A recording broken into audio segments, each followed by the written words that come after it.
morning and welcome to Morning Movie News, where yesterday the Hollywood Reporter helped somebody launch an impressive character assassination attempt, we don't know yet if it's been successful, of Legendary's head, Thomas Tull. It was absolutely astounding. This article pulled no punches, and what was also fascinating was how much play it got across the internet. I mean, you're talking about a business article about the goings-on in Hollywood with the suits.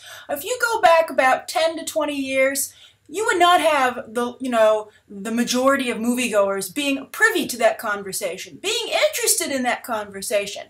But that just goes to show not only how much the internet has changed things, but because there's this new very fanboy-friendly material coming out of Hollywood, there's a lot more interest in what's going on in Hollywood. And just like us fans pay a lot of attention, it's a certain type of fan, but we pay a lot of attention to what's going on in comic books. Actually, it isn't just a certain type of fan, because this fan exists, I think, for many other areas. You see it in sports, you see it in fashion, you see it in politics, and I think Hollywood's a little late to the bandwagon, but they're getting that type of fan as well, who is surprisingly knowledgeable. But while sometimes that annoys Hollywood, because they're like, stop minding our business and telling us how to do things, and torpedoing our movies. But apparently someone decided to use that to their advantage to, again, really try to at least take Thomas Tull down a few notches. Fascinating, absolutely fascinating. So we're going to go through this. I have my notes here. It's a very dense article with a lot of talking points. So let's get started, but occasionally you will see me referencing this just to make sure I stay on track and don't forget to talk about anything. But the biggest headline to actually come out of this article, the big headline in the Hollywood Reporter was that the reason that Legendary was able to take Kong Skull Island over to Warner Brothers was because Universal actually passed on it, and that is actually a sign of deeper problems between the production company, financier, and Universal. So that was really what Hollywood Reporter's large angle was. That's what they were selling this article on.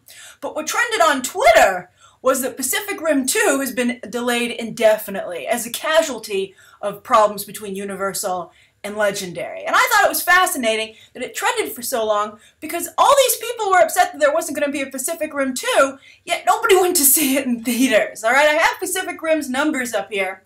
All right, this movie cost $190 million to make. That is a ridiculous budget for a movie. And we've seen other movies have similar problems, like Mad Max. They have, and Mad Max, in my opinion, is a much better film, and that's still, that film, you would think a sequel was a slam dunk for Mad Max, but its budgetary issues are a concern, and are what's holding that sequel announcement back. And that's been a big concern for Pacific Rim. They spent $190 million on this thing, and apparently this is an overall problem with Legendary. When they do hit it big, it doesn't matter because they spent too much money to begin with. And that was why Universal didn't want to have Kong Skull Island. They were like, it's too much money, and we don't feel confident we're going to make a profit. So, let's see here. So they spent $190 million on Pacific Rim, and that was a Warner Brothers release, by the way. But Universal would have released the sequel, but it only made $100 million in the United States. And a century mark should be something easy for a picture like that to reach, but it only made it to $100 million, and it made the bulk of its money overseas, particularly in China. And since Legendary so heavily invested in China, they were really gung-ho about a sequel, because they were like, it's going to perform great in China, and we love China because we have investments over there. But overall, it made $411 million, but when you take into account what the take-home is, that's only about $200 million, and that's only breaking even, but then you're not talking about prints and advertising, the cost to advertise a film. And prints used to be because you had to send out actual prints of a movie. Today you send out a DVD, but still, there's a cost associated with actually physically distributing the film to the theaters. We're not at the point where you just push a button and it comes through like a streaming device. There is a DVD that someone goes up and pushes, which I have to say takes a little bit of the romanticism out of going to see a movie in the theater, because you're basically just going to someone's house, like a theater's house that has a really big television screen. But anyway, so that's why Pacific Rim 2 is on hold. And I have to say, as we go through these decisions, I actually feel the studios are pretty smart in what they're just saying. So what was revealed is, let's talk about how they badmouthed and character assassinated Thomas Tull, and then we'll talk about some of the specific problems that Universal has with their Legendary projects. So they said that Thomas Tull is really good at paying a lot of, getting a lot of money together to pay for projects, but everybody's really angry at both Warner Brothers and at Universal that he will then swoop in and claim credit for movies that he's really only financed, which is fascinating because he led all of us to believe it. Thomas Tull duped us all. But you know what? Thomas Tull has yet to respond to these allegations. Maybe he's like, deal with it. I made the Dark Knight movies great. Warner Brothers was really upset that he claimed credit for the Nolan Batman movies, and they were like, you only paid for them. I would say, stop putting the Legendary logo in front of all, and Legendary's holding panels where they discuss their movies at Comic-Con. You should clamp down, say like, I don't want your logo to go, I think the Legendary logo is so prominent in front of these movies, that's what makes everyone feel that they're responsible. So they said, Warner Brothers is upset that he claimed credit for the Dark Knight movies, and Universal says, get this, he only paid for Jurassic World. He only helped pay for it, and he had nothing to do with the creative decisions with that movie. So what the heck is he doing going claiming credit for it? So that's fascinating. So Warner Brothers apparently wasn't sad to see Thomas Tull go, and that's why he left. And as one of you pointed out to me, maybe this is why Christopher Nolan hasn't stayed loyal to Legendary but to Warner Brothers, because he was like, stop claiming credit for my movies, Tom. You had nothing to do with it. So anyway, Warner Brothers, this is how bad it is. Warner Brothers would rather accept financing from Brett Ratner's Rat Pack financier. When you see the Rat Pack logo in front of movies, as you're going to see a lot lately, and you've probably already noticed, for instance, Black Mass, which comes out this weekend, financed by Brett Ratner. But that's how bad it is. Warner Brothers would really rather take Brett Ratner's money than Thomas Tull's. So anyway, Thomas Tull goes over to Universal, and they were upset because right off the bat he unloads some real crap onto them. Like Seventh Son, they were like, oh God, we had to, they said they didn't have to pay for those movies, but it was really embarrassing to have the flops on their slate, right? Like when the trades will talk about a studio slate for the year, they're going to point out the failures, and Legendary supplied Universal with some failures right off the bat, so they were not happy about that. But then they've been having other problems, okay? So Kong, big problem. They didn't want to pay for it. And so that went to Warner Brothers. And it's interesting that Warner Brothers was willing to get back into business with Tull, but I think that they were just too excited about propping up their Godzilla franchise, which needs some propping up. So I think that's why they were keen to welcome him back in that regard. But then here's some other problems that Universal is having. And this is also very interesting because the big person who's fighting Thomas Tull over at Universal is Donna Langley, a female executive. And it's nice to have a female executive coming across well in the trades, right? Amy Pascal looked horrible, very embarrassed by the Sony hack, had to be fired. She resigned, but she was forced to resign. And so it brings back the memory of Sherry Lansing, of course, used to be the head of Paramount for a while, the first female head of a studio ever. So Donna Langley, she's getting a lot of street cred out of Universal's Boffo year. And she's probably not too happy that, her biggest success, Thomas Tull is claiming credit for. So she apparently has been so buoyed, though, at the studio for her successes that suddenly she has weight at the studio, at least, and that's how she's been able to really kind of push Thomas Tull back and be able to say no to Kong Skull Island. He made an enemy out of Donna Langley, and she's canceled Pacific Rim 2, and she said no to, she didn't even cancel it, she's holding on to it, it's delayed indefinitely. She's got it in her death grip, and she won't even release it back to Warner Brothers or to another studio. So Langley has declared war on Thomas Tull. But here's why she's upset with him. Not only because of those other things we just mentioned, but some other pictures. One is Crimson Peak.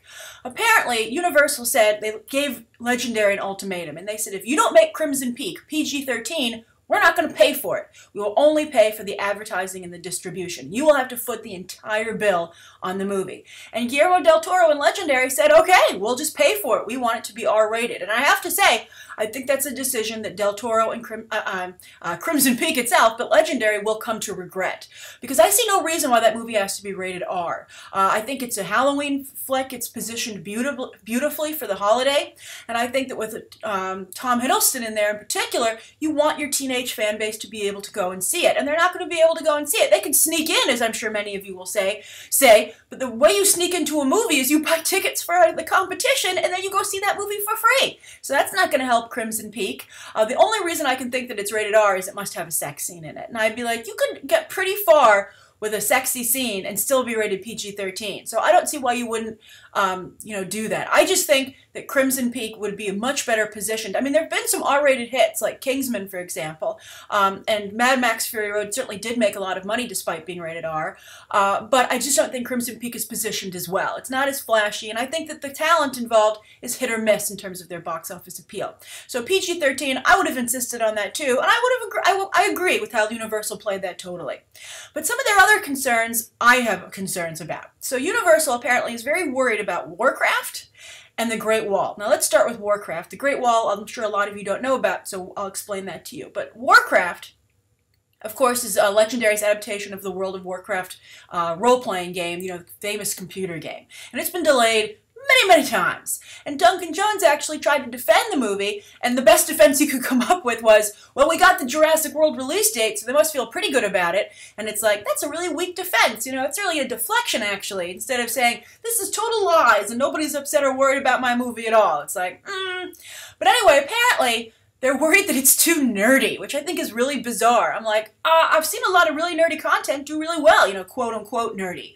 Like look at Lord of the Rings. Tolkien, I mean, it's hard to get, quote-unquote nerdier than that.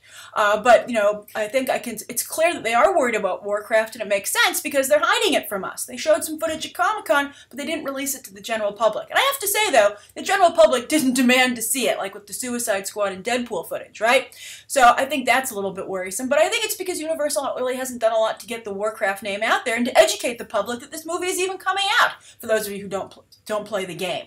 So I'm very excited about Warcraft. I think Warcraft has tremendous potential, although I would agree that I didn't like the two posters they released because they focused on the two sides, the humans and the orcs. And it's like, why don't you focus on Medivh? He's like one of the most popular players in the game. It's magic. Everybody loves magic. It's Ben frickin' Foster. And I think the film would be much better positioned if that's who they were pushing, and that's the angle on the film they were pushing. But they're not. So they're very worried about Warcraft. It's a big budget for them. They paid a lot of money for it, and I think they want to have a huge hit, but apparently they think that's, not likely. So that's worrisome as a fan of that film, but I do think that Universal's partially to blame on this one because I don't think they've positioned the film correctly to date. Then the other movie, again, is The Great Wall. Now, this is a fascinating film because Thomas Tull has story credit on this, but Thomas Tull is partnering with China, actually. And this is one of the first truly hybrid films that we're going to see come out of Hollywood that is made actively with China. It stars Matt Damon, and I think it's Donnie Yen, I believe. Let me look it up. I want to make sure I get this right. And it also has a Chinese director. So this is like a really big deal. It's coming out next year. Let's see here. I want to make Andy Lau. Sorry, I was wrong about that. Andy Lau is in it. So it's Andy Lau, and it's a mixed cast right down the middle. It's got Chinese actors and American actors side by side, and I think that's really great. Like, there are some other big names here. Let me just tell you who they are. For instance, Pedro Pascal from Game of Thrones and Narcos, Willem Dafoe, and then a lot of Chinese talent. But Matt Damon, of course, is going to be potentially the big draw there. And the director is Yimou Zhang, for those of you who follow Chinese cinema. But I actually think this is very exciting. It's got fantasy elements to it, and I think it's going to obviously try and be very authentic. And I think this could be a big picture.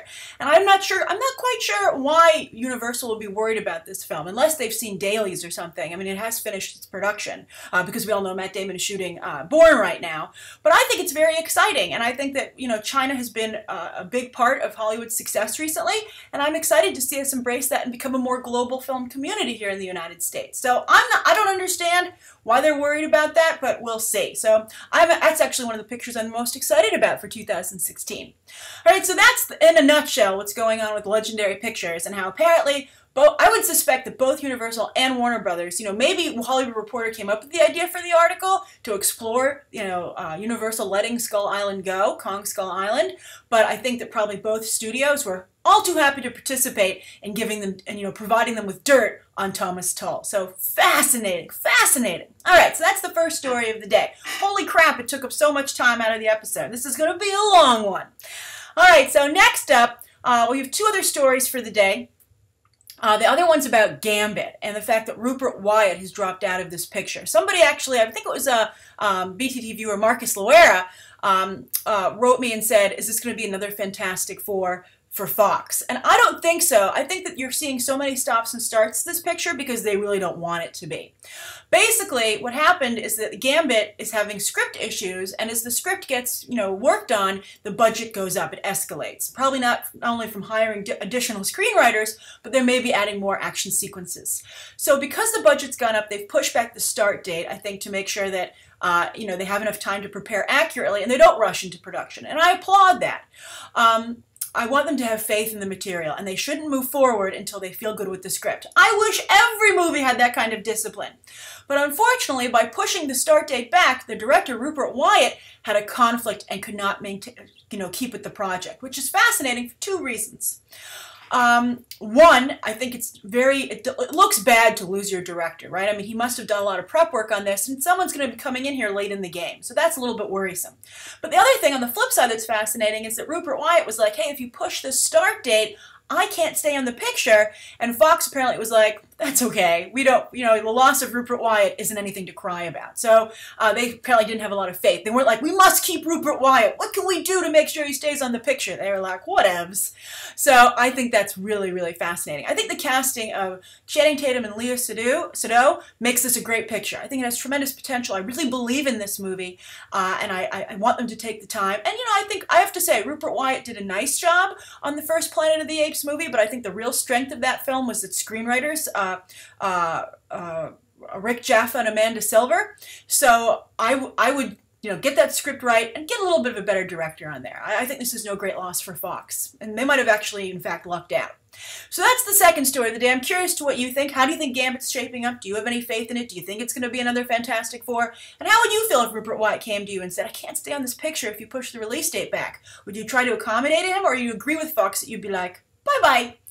All right, so the third story of the day, this is a holdover from yesterday. I thought it was just absolutely hilarious. But Liam Neeson has signed on for an action comedy called The Revenger. For Universal, by the way.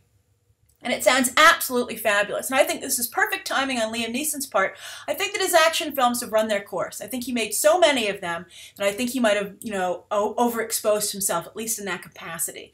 So I think it's really smart to, keep it going by making a joke out of it. And as a lot of people have started to do anyway. And Liam Neeson's very funny. One of my favorite roles that he's ever done is Bad Cop in the Lego Movie. And if you watch footage of him doing the voice for that, he actually does the switches in personality live. It's like you would suspect that he would do Bad Cop and Good Cop and record them separately, and they just piece them together in post. But no, he switched back and forth himself in the recording studio, and it's absolutely hilarious. And so I think he's proved there, and in other situations, that he's very game. He was great in Ted 2. I loved his cameo, and he's also been on Family Guy. He's a really funny guy. His role in A Million Ways to Die in the West didn't work out so well, but I think that's not Liam Neeson's fault. It was the material he was given. So anyway, this is going to be an action comedy from Ruben Fleischer. He'll direct, and he did Zombieland, and he's really had a hard time coming up with a good follow-up to Zombieland. Remember Gangster Squad? Well, apparently, Hollywood studios do, and they don't want a repeat of that. But this is, I think, a good opportunity for him. And then it was written by the Night at the Museum scribes, Thomas Lennon and Robert Ben Garant, who actually, from their on-screen work in Reno 911. But they're actually very prolific and very successful screenwriters. So this sounds like a great project to me, and I think it's something else for us to look forward to. And I really have to, applaud Liam Neeson and his management team for being so on the ball and finding a way to save and keep his career going. I think that's really smart, and it's always so nice to see. All right, now on to the viewer question of the day. Wow, I made up a lot of time there. Okay, on to the viewer question of the day. This is from Jonathan, a.k.a. JoanIlu5. That's a crazy YouTube handle. I like it. No one else is going to have that one, Jonathan. I like it. So Jonathan says, Hi, Grace. I'm a fan of your channel, thank you, and I have a question that I always think about while discussing movies. How can you tell when a movie has great cinematography? I know to differentiate a TV-like production from a regular movie, but when is the cinematography great? Thank you for all your hard work that we all enjoy very much, and greetings from Spain. A bunch of smiley faces, Jonathan. Oh, well, I hope you're having a wonderful day in Spain, across the pond there.